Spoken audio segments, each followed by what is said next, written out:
Right, I actually forgot part two.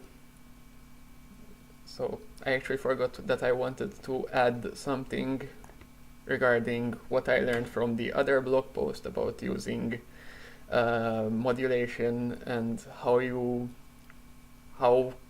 being aware of yourself when you speak and using certain rhythms and she called it musical notation in her blog post to actually enhance your your speech, like using I'm going to call them musical techniques because I am familiar, but how, for example, to convey urgency you can just use a sort of tempo allegro, or to convey something that sort of never ends. You can kind of not slur the words together, but that's the actual musical term, legato.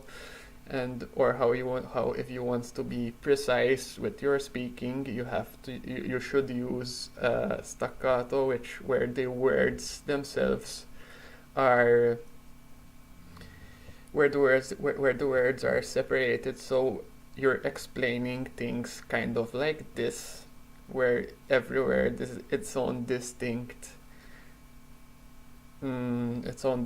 sound, where you sort of have a short pause between the words.